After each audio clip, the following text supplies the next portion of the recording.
Welcome to Approximating Alternating Series. So the general idea here is, recall when we were talking about alternating series, if we looked at our x-axis as n and the y-axis as our Sn, right? The partial sum. As long as we had our converging series, if we had our sort of decreasing situation, we start off with a sub 1, and then we added on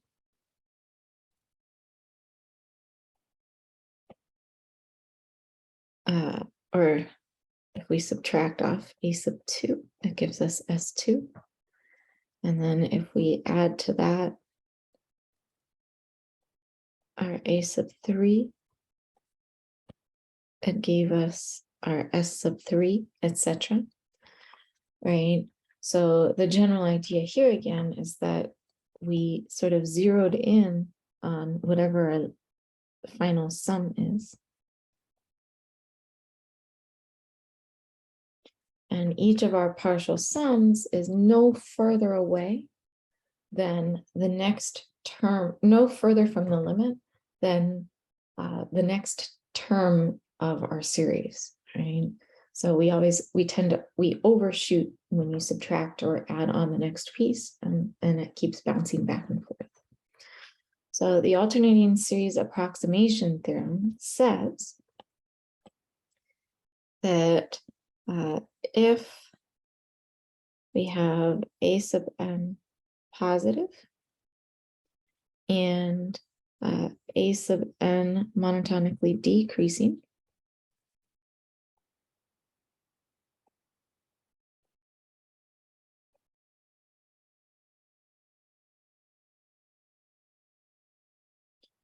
with the limit as n goes to infinity of a sub n equal to 0.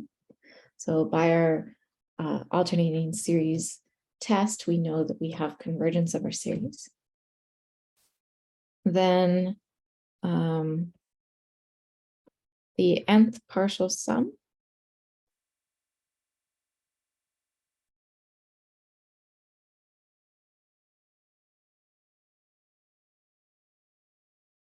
of either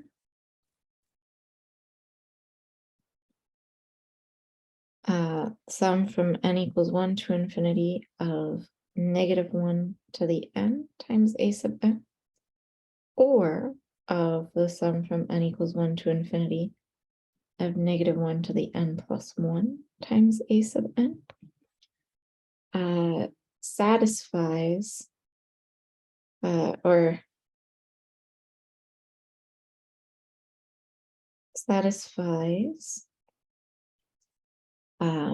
the absolute value of S sub n minus L is less than,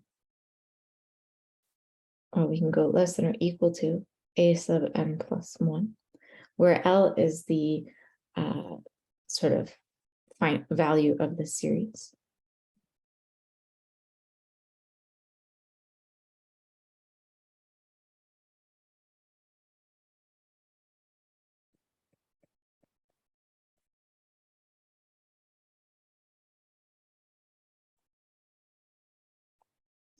So again, we have our final sum, or our partial sum, is no further from the final sum than the following term in terms of distance. Also, L lies between S sub n and S sub n plus 1. So, of course, we don't know which of those two numbers is the smaller one, but it lies between the values. So our job is to approximate the sum from n equals 1 to infinity of -1 to the n plus 1 times 1 over 2 to the n to be accurate to within 0.001. So essentially what we need is we need a sub n plus 1 to be less than or equal to 0.001. Right? Again, a sub n plus 1 was the bound for how far our partial sum was from the actual limit. So in this case, we have 1 over 2 to the n plus 1 needs to be less than 0.001.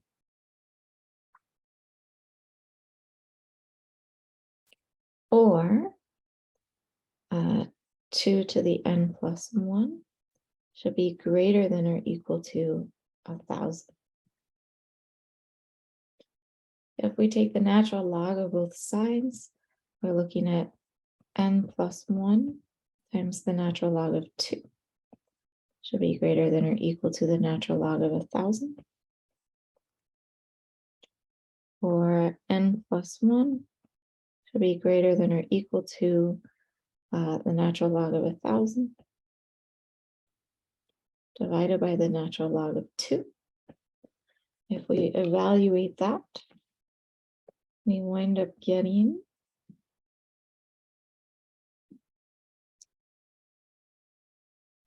natural log of 1,000 divided by natural log of 2 is about 9.96.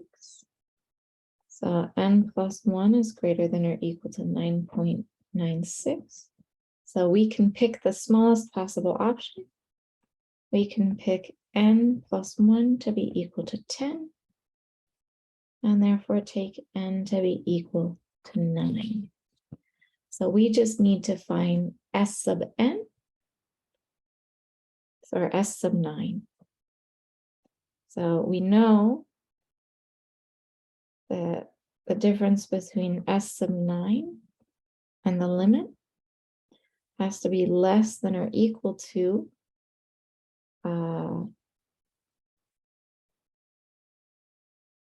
essentially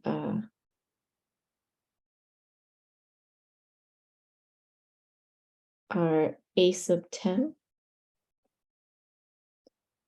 right, which is 1 over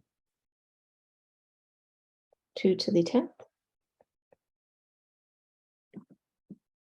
And again, if we figure that out, that's 0.00097 going on, which is less than 0.1.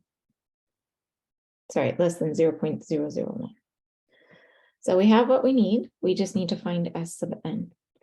Sorry, find s sub 9. So we want to find the 9th partial sum. So this would be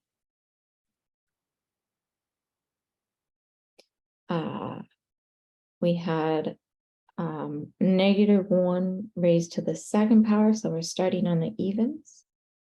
So we have 1 over 2. Then we have minus 1 over 2 squared. Then plus 1 over 2 cubed minus 1 over 2 to the 4th plus 1 over 2 to the 5th minus 1 over 2 to the 6th plus 1 over 2 to the 7th minus 1 over 2 to the 8th plus 1 over 2 to the 9th.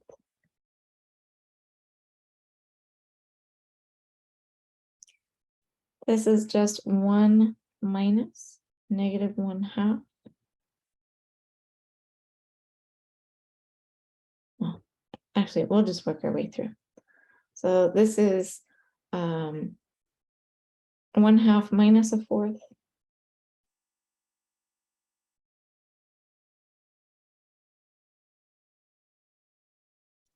Plus 1/8 minus 1/16 plus 1/32 minus 64th plus 128th minus 1 over 256 plus 1 over 512.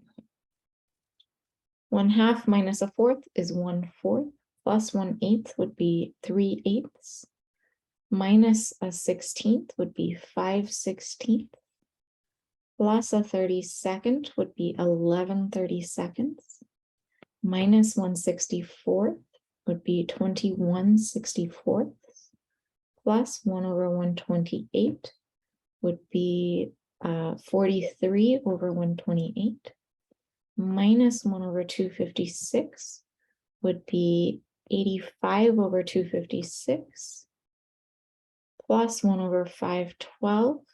We would be looking at 171 over 512, I believe, if I didn't make any errors in my arithmetic there.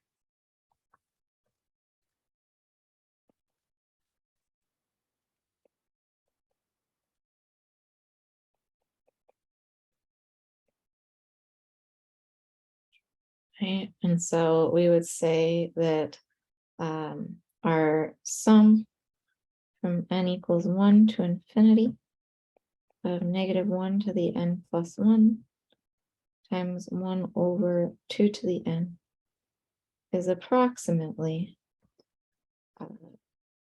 171 over 512. So this is how we can go about approximating our alternating series. In this particular case, this was a geometric series, so we could have just evaluated it using our geometric series formulas. But this is also available to us for other series.